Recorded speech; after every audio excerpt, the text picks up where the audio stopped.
I watched the Red Pill documentary and I was so horrified at the conclusions that people were coming up with based on the problems that men are having that I wanted to make a video about completely debunking most of that movie. I'm not saying that the issues in the Red Pill for the men's right to activism, that men are not being honest about what they're experiencing or what they're suffering, but they're blaming women for a lot of their suffering when the reality is a lot of the issues are problems that are not related to feminism or matriarchy.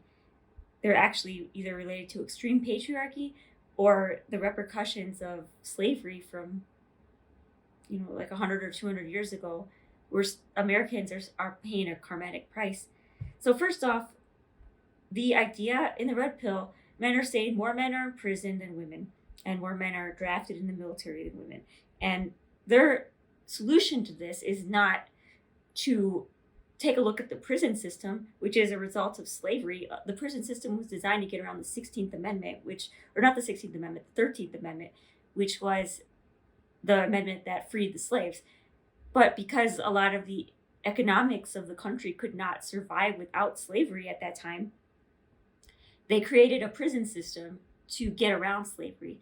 They found ways to criminalize pretty much innocent people and make them work off a debt, which is really, it's a reoccurring pattern in slavery where people work off a debt that usually isn't their own debt. It's a debt, a systematic debt, or a debt of people in power that are expending costs that they can't recover, so they need slavery to fuel this at the cost of human misery and suffering, basically.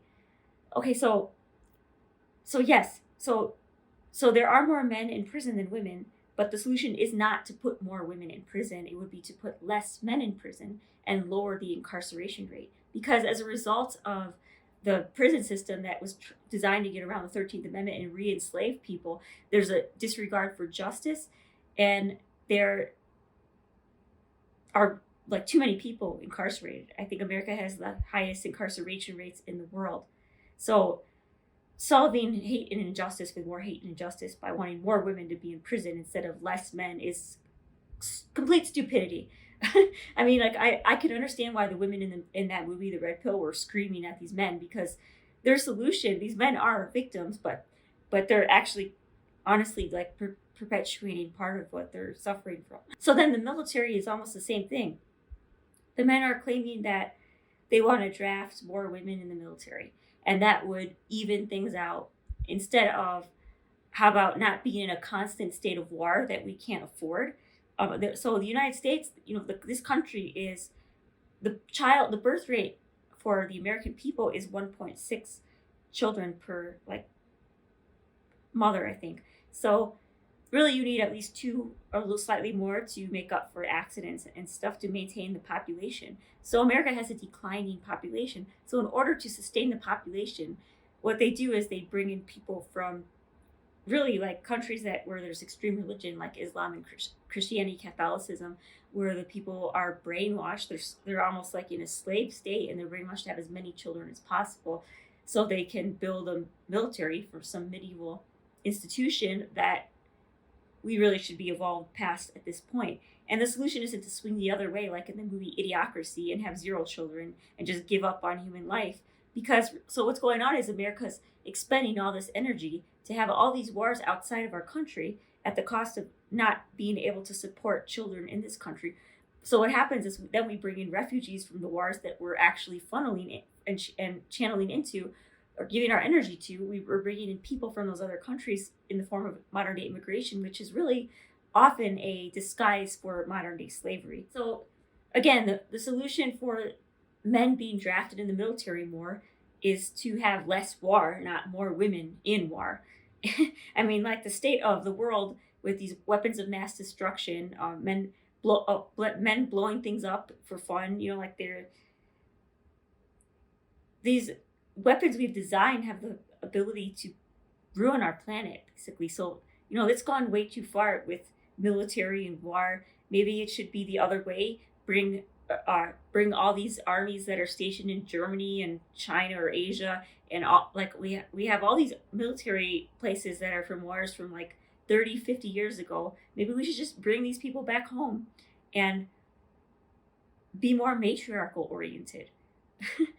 I mean, there's countries that have been neutral in wars and they can have the ability to maintain themselves without getting involved in constant states of war.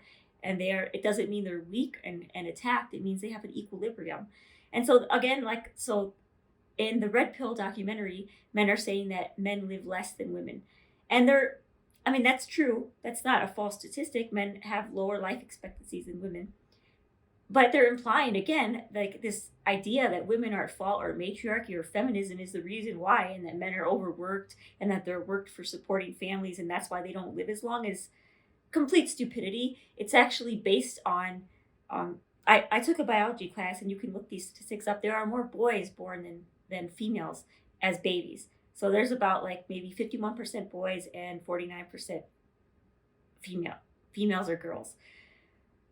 What goes on is once men or boys hit puberty, the testosterone in men causes them to act in very destructive and risky and dangerous ways. It's just nature. So men have much more destructive behavior than women. Women are more likely to stay home or want to be safe or engage in safer activities, whereas men want to be like racing cars, flying planes, blowing things up, lighting fireworks. This isn't even a result of military or like them working dangerous jobs. It's men being stupid, basically. And I'm sorry if this sounds, bad. Maybe they can't help it. It's their nature. Women are stupid in other ways, but this is one area where men, it's their own nature that's actually causing them to live less. It's not women sucking men dry and demanding that men give them everything and give all their resources to them and make them work to death. That's what these men in the movie were implying, was that women were the reason why they don't live as long, which is not true at all. So anyways, if you take out the accidents that men cause on themselves from their own stupidity and their excessive testosterone, and I'm not putting testosterone down because every woman that's heterosexual is attracted to men with testosterone, but if you take those accidents out of consideration, it's men and women actually live the same. They have, once they're 30, there's more, because men have died in all these accidents, not necessarily military or job related, just basically from their own desire to participate in dangerous and risky behavior. You have, by the time you're age 30 or 35, there's more women than there are men. And therefore, that's why women live longer, because men die in more accidents. But the accidents are not set up it's not like set up for men like doing these dangerous jobs. I mean, you have to consider women are also give birth, and they can die in childbirth, and they can have health complications. And although those rates have lowered over time, just like men's work accidents have lowered over time, there's still a risk involved, and they kind of balance each other out. But once you take out the accidents men are involved in, women and men live really the same. I debunked 3 of those things. I debunked the prison system. I debunked the military system. I mean, and I also debunked the life expectancy, where the discrepancies where men are trying to claim they have it harder than women. And okay, so I'm going to go to child custody. So the men in the Red Pill, I mean, some of them might have had valid cases. I do think that men are disadvantaged when it comes to being favored for child custody. But I mean, one of the examples in the movie was a man claiming he did not want to have children with this woman because she was violent and that she tricked him into having children. And I mean, if you say that in a child custody court, or you imply that you don't want children and you're tricked into having children, he was like acting like he was a victim, and that his partner that he had the child with was like feeding his child a bunch of garbage and junk food, and that he wanted his son to be weighed, and that instead of the court being concerned with his son maybe becoming obese, they took the child custody away and just gave it all to the woman, and he's a victim now. Well, you can't have conflicting things. You can't say you don't want children and you were tricked to have children with a partner and then be mad that you don't have child custody. How about you be a father, you be a man, and you participate in the entire process of raising child, starting with conception, and care about the woman while she's pregnant, be involved and be a part of the entire process, not just claim you're a victim because women are trying to continue life and men don't want to fully participate They want to half-ass participate and then claim they're victims. When men engage in sex with women, really women are more conscious, I think, generally speaking, when it comes to sex. They're more conscious about the creation of new life. And I think men just fall into this animalistic type of like fucking, which then they claim they're victims to. Again, this is nature. Nature was designed for reproduction. I mean, if we want the human race to die out, that's another argument. I mean, if maybe we're so bad we should die out and blow the planet up in nuclear wars. But it's definitely not going to be a result of matriarchy. It's going to be a result of extreme patriarchy that kills humanity off right at this point, because the world is imbalanced right now when it comes to extreme patriarchy. Really, I don't want this video to sound like I'm hating men or putting men down, because I think part of the feminist movement can be hateful towards men. And this video, The Red Pill, I found was extremely either like completely unenlightened and stupid, or it was almost like hating women and blaming women for the problems that are actually not a result of feminism and matriarchy, but a result of extreme patriarchy. But these men are too blinded to see that the reasons, the underlying reasons why these problems exist. So I don't want to sound like I'm hating men, because that's the last thing I want to promote is hatred towards men and women. Men and women, the masculine and feminine forces need each other more than ever right now. In our society in America, we are completely divided between men and women and races. And honestly, like, I'm in Denver. I live here now, and this is, I think, the conspiracy capital of America. And the more I get into this, the more I really think it is a conspiracy to divide men and women. So we're like self-destructive, and we just have this circulation of slaves coming into our country from other countries to maintain the American population, because this country was founded off of slavery, starting with the Native Americans. Until maybe we teach the real history, maybe this is our karmatic consequence of people born in the United States just doomed to die off from our own division of race and sex and probably any other issue, hatred and division. So yeah, that last thing I want to do is promote hate, but I am angry after I watched this movie. I was depressed and angry. I thought that the conclusion that you don't want to be a feminist anymore because men have problems. Well, but what are the reasons why they have problems? Is it the fact that there's too much feminism in matriarchy, or is it that there's too much patriarchy? So yeah, anyways, so the same man that was complaining he didn't have custody over his kids because he got tricked and whatever, like, to me that's stupidity. I mean, you take responsibility, but I'll stop saying that. Really addressing the violence, the domestic violence in that movie, I think men and women are equally violent. I don't know, like, when it comes to domestic relationships, like towards each other. But I mean, maybe right now they are, but 50 years ago, I think there were more men beating women, and it was in reverse. And that's why they have a lot of the domestic abuse centers geared towards women instead of men. For my own family, I grew up in a very extremely patriarchal family, and my mother was violent, and my dad was less violent, but my mother was yelling at my dad to punish us more, and because she didn't want to get in trouble with social services. And so she was telling him to be violent towards us. And once my dad unleashed his anger, he was very violent, wanting to beat my brother up, almost wanting to beat me up. And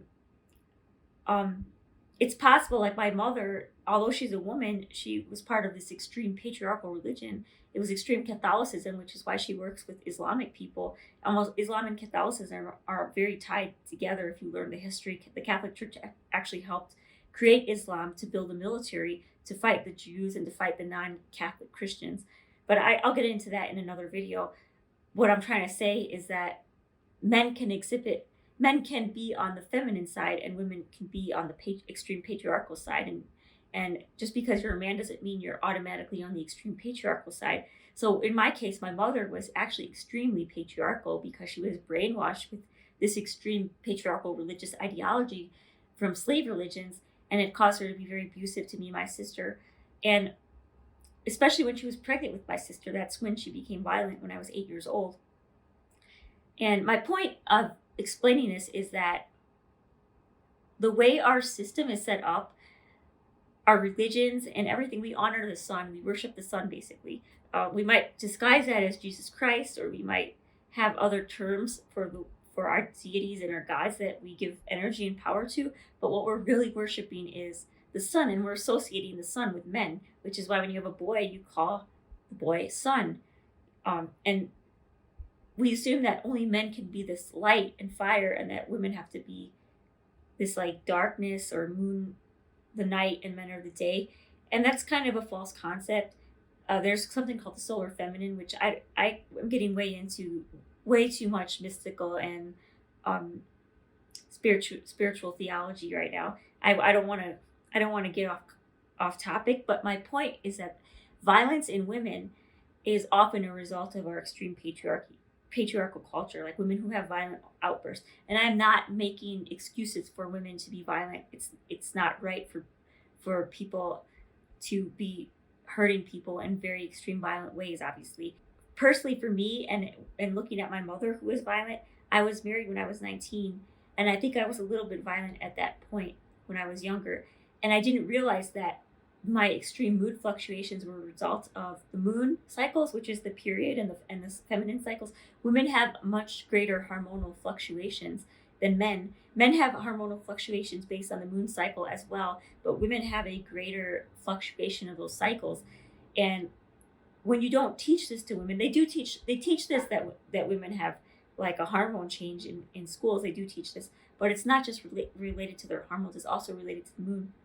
So personally, my period would start on the full moon for a very long time. I was connected to the moon, and I realized this pattern. And I started studying indigenous shamanism, and they teach this. They teach, the connection we have to the moon. This is science. This is not some mystical, magical type of belief system. You can prove this by science if you actually study it properly. But the problem is our society is patriarchal, and they don't want to study the feminine aspect of certain things that are worth looking into to correct these problems. So once I became aware of my cycle, and I would look at the moon, I'd be like, oh it's a full moon, my period's about to start. I would control it. I would drink like raspberry leaf tea, or I would do things, yoga, running. I would do meditations. I would know when my hormones are fluctuating, and this caused me to be much more in control of my hormonal outbursts, where I just would suddenly get very angry. And I think if you teach this internal regulation of our bodies, like, hey, like, this is the matriarchal aspect, which is where you look inward, you control your body, you take charge of your body and don't put your health in other people's hands. You learn that you can control your hormonal fluctuation, and you can regulate it. You can do things, in alignment with nature instead of against it. And this will help control violent outbursts from a physical hormonal level. And I think maybe men I think can be violent for probably the testosterone that definitely makes men more aggressive than women. And women there's a time in the month where women's estrogen just almost goes to nothing, and they have like a surge in testosterone. And I think, and really all the issues women are used to just flowing along with and bottling up, or just gliding along with, that they're generally okay with because they're more passive. The estrogen makes women a little bit more passive.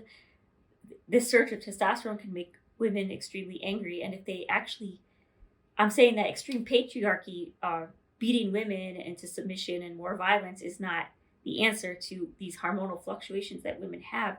It would be matriarchy is the answer. It's to study the moon cycles and ancient forms of basically earth religions that our patriarchal cultures have tried to basically wipe out. That's actually caused a lot of ignorance and lack of self-awareness. So I'm doing it override on this video to also point out that domestic violence can be related to extreme blood sugar fluctuations from our standard American diet, which has far too many refined sugars. Diabetes or unstable blood sugars can cause extreme mood swings and violence. The solution is not to put your health in the hands of pharmaceutical companies and exterior forces, but to take charge, and the matriarchal approach, take charge of your health. But okay, I've talked enough about that. I'm going to go on to the college concept. So, okay, so men are saying more women, in the red pill, men were saying that more women went to college than, more women are now getting degrees and going to college than men. But the university system is a very corrupt system right now. It is not what it was 30, 40 years ago when more men were getting degrees. The university system now is, in many forms, is a modern form of domestic indentured servitude, not domestic, indentured servitude in modern slavery because of the student loans. The student loans were government debt created in the Obama era. They were trying to get more people to go to school, but it was like any good intention people have, it gets corrupted. What they did is develop loans with very high interest rates, 7.8%. And they indebted, like starting with the millennials, they just tried to indebt generations of people, young people, for life. And the loans are unforgivable. So because they're through the Department of Education, it's a government loan that is not, you can't file bankruptcy on it. So you can't get out of this debt for any reason. And there are, like, finally in the last 5 years, I've heard of a few people getting out of student loan debt, but generally speaking, these loans are unforgivable and they have a very high interest rate. And this is a form of modern slavery. This is a repeat pattern. I don't care what you call it. If you study the history of slavery, indebting people for life with loans that they can never pay off with ever increasing interest rates is basically how people start off when they want to enslave populations of people. And so the student going to school and having higher education at this point is no longer a better way of life. In fact, Forbes and Business Insider published statistics on this based on the loans people take off and the interest rates they have. And considering this, when you take that into consideration, even though if you have a bachelor's degree, you get slightly more income. When you consider the interest rates and the loans, people actually make more money if they just work right out of high school, or they get an associate's degree, or work for a company and get other forms of, like, people to pay for their education, like get the company that they're working for to pay for their education, but not to go straight from high school into university and get themselves into debt. That is really stupid, and I regret doing that. So the idea that women are privileged because now more of them are going to college when they are in lifelong debt from the Department of Education really isn't a measure of women having it easier than men. So in conclusion, I want to acknowledge that men are suffering, or they can be victims, and both, there's nothing wrong with them expressing their truth on what they feel, but don't blame women for those issues, because there would probably be less warfare and less explosions and idiotic destruction of our planet from testing weapons of mass destruction when matriarchy is in balance with patriarchy. I believe too much patriarchy is destroying the planet, and we need balance. So that's my take on the red pill. And I hope I debunked some of the stupidity that's being promoted in that movie, but not from a place of ignorance or hatred towards men, but basically a more enlightened type of view.